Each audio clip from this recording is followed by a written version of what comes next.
자, 전해드린 대로 22대 국회 원구성을 둘러싼 여야 대치 지금 3주째 이어지고 있습니다. 패널 두 분과 함께 정치권 소식을 자세히 좀 짚어보도록 하겠습니다. 윤기찬 국민의힘 법률위 부위원장, 서영주 전 더불어민주당 상근 부대변인 모셨습니다. 안녕하십니까? 네, 반갑습니다. 자, 민주당 오늘 본회의를 열어서 남은 7개 상임위원장 선출을 마치자 이런 입장이지만요. 국민의힘은 원구성 백지화와 공개 토론을 요구하고 있습니다. 여야 목소리 들어보겠습니다. 공개 토론을 제안한 지 이틀이 지났지만 민주당에서 아무런 답이 없습니다. 민주당은 여당을 겁박하는 오만한 태도를 버리고 박찬대 원내대표는 우리 당이 제안한 공개 토론에 답하기 바랍니다.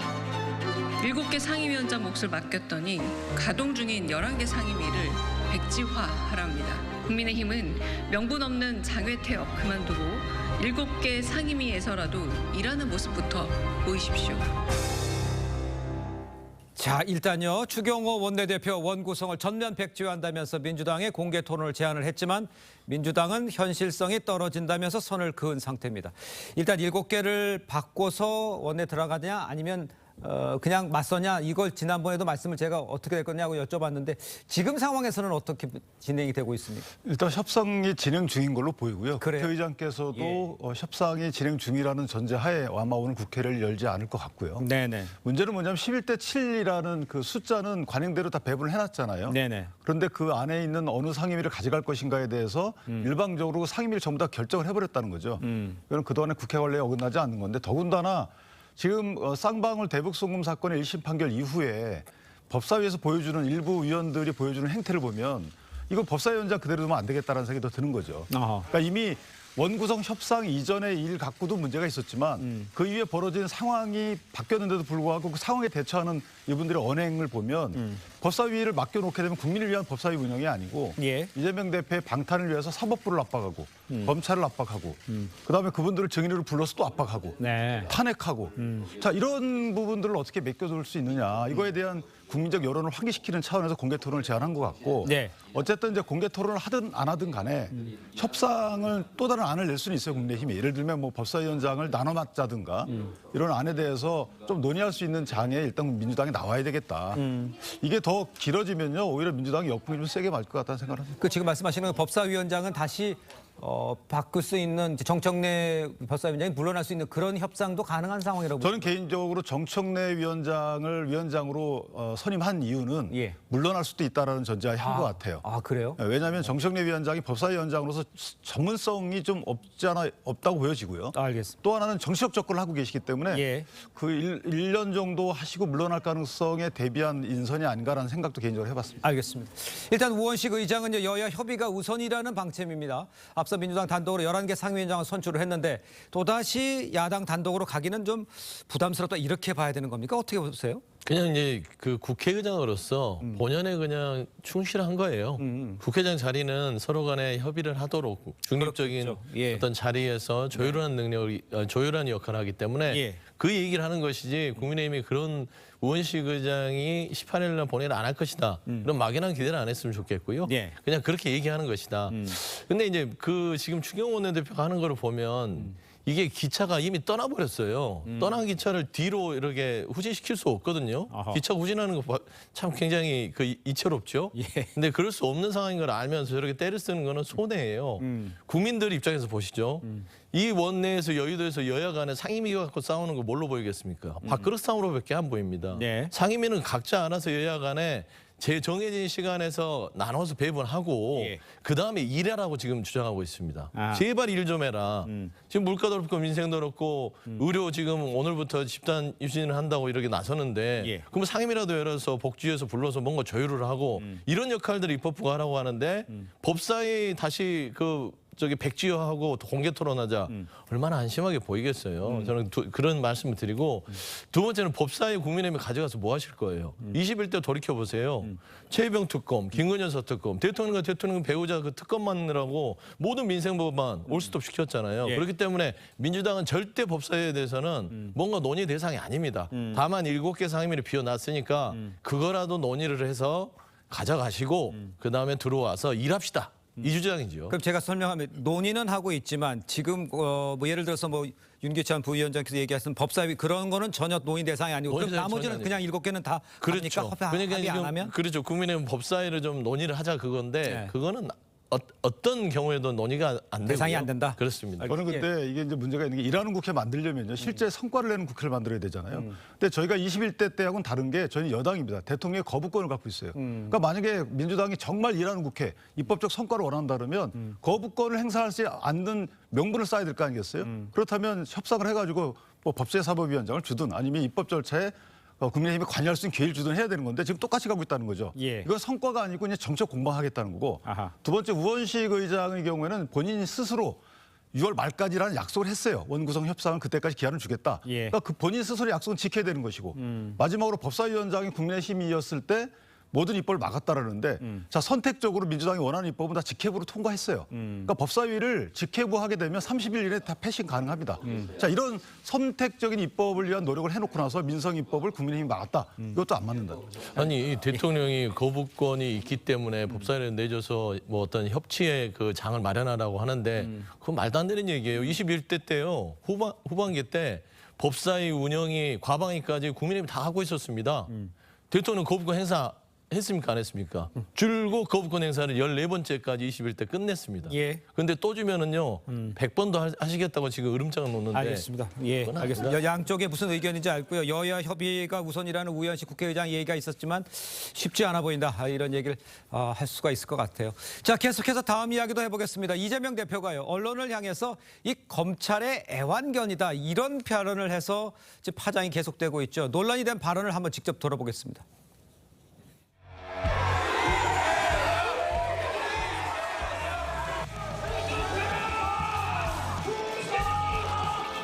오늘은 우리 언론인 여러분께 제가 한 말씀 드리도록 하겠습니다. 이 사건과 관련해서는 동일한 사건에 대해서 동일한 법원의 다른 재판부가 전혀 다른 판단을 해서 상반된 결론이 났는데도 왜 이런 점에 대해서 우리 언론들은 한번 지적도 하지 않습니까?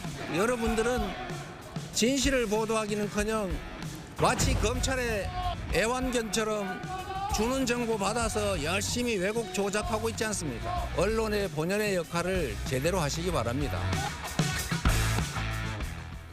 자, 저 발언도 좀 문제가 되는 논란이 있었지만요. 민주당에서 이거 옹호 발언이 나오면서 또 문제가 더 커지는 것 같아요. 양무석 의원이요. 애완견은 오히려 격조 높은 표현이다. 그러면서 더 원색적인 단어를 사용해서 지금 파장이 커지고 있습니다. 저 상황은 어떻게 이해를 하십니까? 일단 이재명 대표가 한 말이 저게 사실인지 아닌지를 떠나서 네. 일단 그 말 내용 자체가 대언론 간에 문제가 있는 거예요. 첫 번째는 본인에 대한 보도 자체가 문제가 있으면 그에 대해서 해명할 수 있죠. 그다음에 아쉬움을 드러낼 수도 있습니다. 예. 그런데 저렇게 겁박식으로 하는 것이고 또 하나 내용 자체가 보면 취재의 대상을 본인이 정해요. 그러니까 취재한 내용 자체에 문제가 있으면 거기에 대해 반론권을 행사하는 이런 차원이 아니고 네네. 야 이건 왜 취재 안 했냐. 이런 취재 대상을 본인이 선정합니다. 이거 기자의 자유예요. 언론의 자유 가장 기본적인 겁니다. 예. 두 번째는 편집의 자유도 침해하는 것 같아요. 아하. 왜 이런 식으로 기사를 냈느냐. 아니 그 기사 내용에 문제가 있으면 거기에 대해서 법적 조치를 하거나 본인의 아쉬움을 나타내거나 이렇게 하는 것이지 예, 네. 왜 이건 취재 안 했느냐. 왜 이렇게 언론 보도를 했느냐. 글쎄요. 이렇게까지 여태까지 정치인들이 나와서 언론을 탓하는 발언을 한 적이 없어요. 아하. 아쉬움을 드러낼 수 있죠. 또는 취재 방법을 얘기할 수 있습니다. 예. 집에까지 쫓아오거나 함정 취재하거나 이런 거에 대해서 문제 제기할 수 있죠. 그다음에 취재한 내용이 사실과 다르거나 내 반박물이 안 실렸거나 이 정도에 대해서 얘기해왔지 이렇게 왜 이건 취재 안 하고 이것만 취재하느냐. 글쎄요. 이거는 술자석에서 할 얘기를 갖다 저렇게 마이크 앞에서 하는 이재명 대표의 저 자신감은 어디서 나오는 건지 모르겠고요. 예. 또 하나는 지금 저 이재명 대표의 저 말에 대해서 옹호하는 식의 발언을 한 저분들은 기존에 언론인이 한 분이었고요. 그 언론인은 권력에 맞서서 언론의 자유를 위해서 노력했다 이런 취지의 평가를 받는 분이에요. 노정면 의원 얘기. 그렇죠. 그 평가가 진짜인지 아닌지 모르겠지만 예. 자 그러면 그 권력이라는 것이요. 경제 권력도 있습니다. 사주로부터 독립하자는 거 아니겠습니까? 편집권이. 그다음에 정치 권력 대통령으로부터 독립해야죠. 예. 정부로부터 독립해야죠. 국회로부터는요. 그럼 국회의원은 권력 아닙니까? 그 거대 야당을 이끄는 대표로부터 당연히 독립해야 되는 거죠. 네네. 그럼 거기에 대해서 이재명 대표를 자제시키는 것이 순서인 것이지 거기에 부안해동해서 저렇게 언급을 한다? 저는 글쎄 저는 20세기도 아니고 19세기의 언론을 갖고 있는 분들이 아닌가 싶습니다. 알겠습니다. 자, 지금 얘기한 것 중에서 이제 이재명 대표의 발언에 대한 거, 그다음에 두둔하는 사람에 대한 발언은 요 두 개를 갖다 얘기해 주신 것. 네. 어떻게 반박하시겠어요? 일단 뭐 단어 자체는 그렇게 썩 듣기 좋은 단어는 아니지요. 근데 이제 이재명 대표 입장에서는 좀 화가 많이 나신 것 같아요. 그러니까 이재명 대표는 본인의 수사 자체가 진행되는 과정에서 네. 검찰이 일방적으로 조작 수사를 일삼았다라고 얘기를 했잖아요. 네네네. 그러면 검찰이 흘려주는 정보 자체가 본인들이 원하는 방향으로만 계속해서 언론이 흘린단 말입니다. 네. 그러면 언론이 그 부분에 대해서 좀 검증을 해서 보도를 하고 이렇게 좀 여론을 정확하게 진단했으면 좋을 텐데 예. 그러지 않고 검찰이 끌려다니면서 지금에 이르렀다라는 점을 지적한 것 같은데요. 일단 애완견이란 말 자체는 그렇게 썩 듣기 좋은 소리는 아닌 것 같습니다. 예. 단어 부분들은 지도자나 정치인으로서는 조금 더 품격 있는 언어를 쓰는 게 맞는 것 같지만 네네. 실상 좀 그 옆에서 이렇게 편드는 부분들 아, 그게 조금은 더 이재명 대표에 도움이 되지 않는 것 같아요. 오히려 편드는 것이 오히려 저는 예. 조금 더 냉철하게 이런 부분들은 이재명 대표의 심정을 이해하되 이런 부분들은 조금 더 이렇게 톤다운해서 갔으면 얼마나 좋았을까. 그리고 앞으로 언론 자체가 검찰에 대해 주는 정보만 받지 말고 언론의 기능 자체라는 거는 다시 크로스 체크를 해서 검찰이 주는 거라도 그냥 있는 것만 보도자료 쓰지 말고 예. 추가로 취재를 해서 사실 검증하는 것들이 검찰이 아닌 언론 본연의 자세일 것이다라고 얘기해도 예. 충분히 메시지가 전달되지 않겠냐. 좀 그런 조언들이 있었으면 훨씬 더 좋았지 않았을까 좀 근데 아쉬움이 있습니다. 예. 그 부분이요. 저는 어떻게 읽었냐면 사실은 사법부가 볼 때 굉장히 기분 나쁜 표현이에요. 말은 지금 언론을 욕한 거지만 저 시점이 언제냐면 사법부 1심 판결이 나온 뒤였잖아요. 1심 판결 근데 검찰이 얘기한 것을 그대로 다 언론이 받아쓴다. 조작 왜곡이다.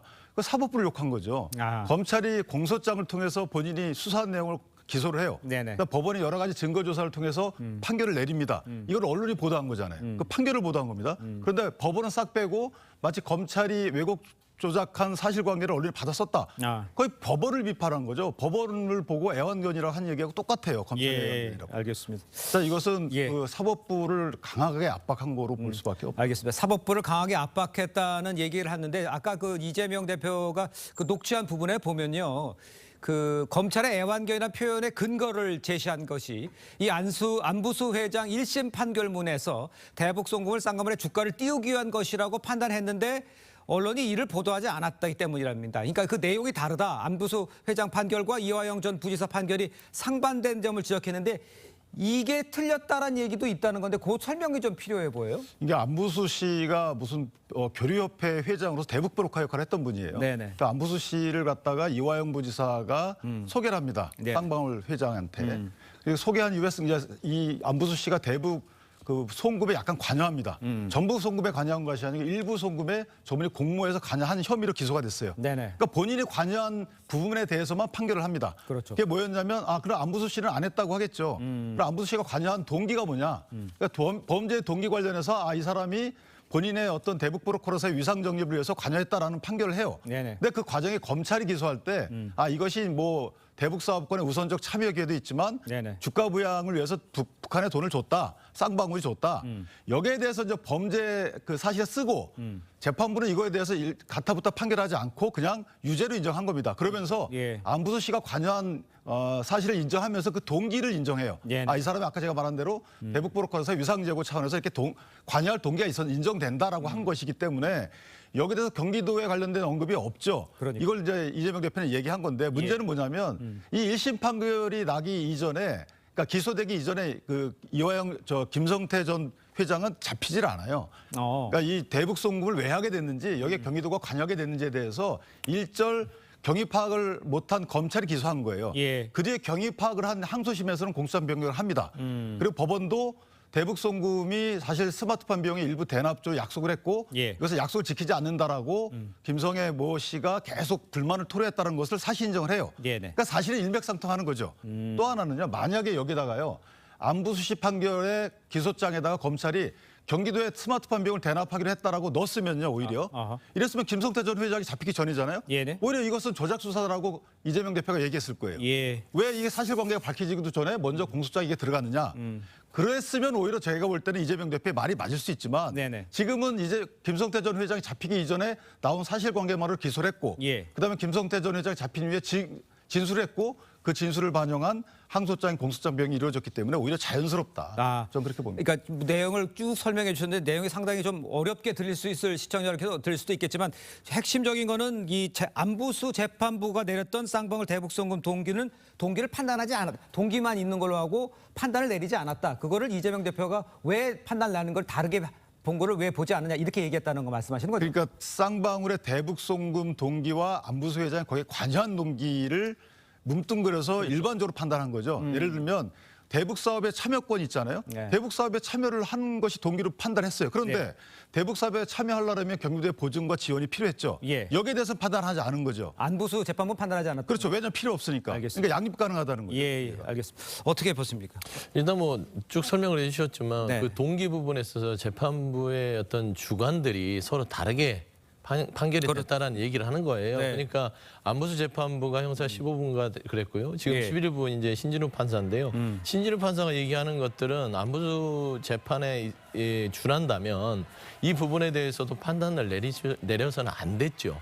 그럼에도 불구하고 이런 부분들을 언론이 지적하지 않고 분석하지 않고 예. 그냥 그대로 지금 신진우 판사 재판부에서 하는 부분들만 마치 명확하지는 않지만 직접적 증거도 없음에도 불구하고 재판장이 이 부분을 이재명 대표가 당시 지사 시절에 이 부분은 어느 정도 관여가 돼 있다는 것을 상당한 부분 인정을 해준 꼴이 된 거예요. 예. 그래서 저는 이런 부분에 있어서의 차이점을 얘기한 것인데요. 결국에는 이제 항소심에서 검찰이 이제 김성태 회장이 김성태 그 전 회장이 이제 입국을 하고 나서 네. 그 내용들을 추가를 해서 지금 진행 중이잖아요. 그렇죠. 그러면 이제 그 과정들을 조금 언론이 명확하게 조금 국민들이 알 수 있게끔 보도해주는 과정들이 필요할 거라고 봅니다. 알겠습니다. 자, 다음 소식도 좀 짚어보겠습니다. 국민의힘이요. 23일, 24일쯤에 전대 후보 등록을 시작한다고 합니다. 한동훈 전 위원장 최측근들에게 당권 도전 의사를 밝힌 것으로 지금 알려지면서 공식 출마를 선언을 언제 할지 또 어떤 방식으로 할지 또 이런 것들이 관심이 되고 있는데 뭐 좀 짚으시는 게 있으십니까? 어떻게 할까요?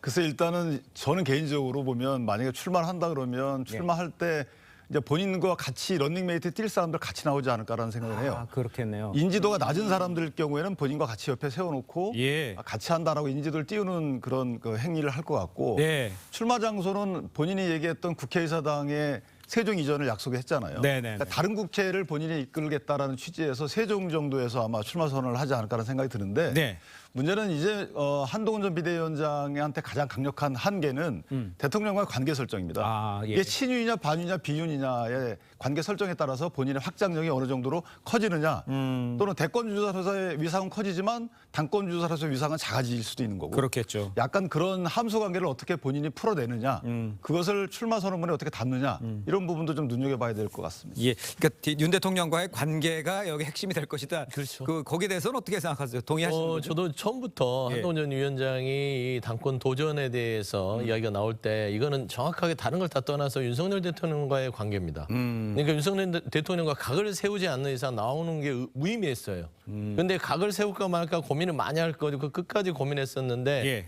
그 와중에 이재명 대표의 사법 리스크가 터진 겁니다. 그러면서 한 사흘 정도 이 건에 대해서 한동훈 전 위원장이 이재명 대표를 지켜가는 그런 글들이 올라온 걸로 제가 기억하고 있고요.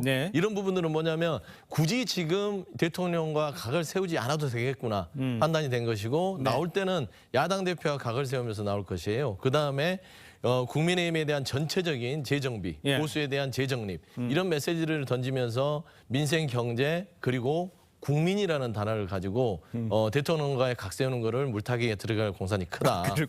예, 그렇죠. 그리고 나서 대표가 된다면 그때 가서 칼집에서 칼을 대통령에게 꺼낼 공산이 크기 때문에 이 전당대회 내에서의 메시지가 윤석열 대통령과 각을 세우는 부분들은 본격적으로 나오지는 않을 것 같습니다.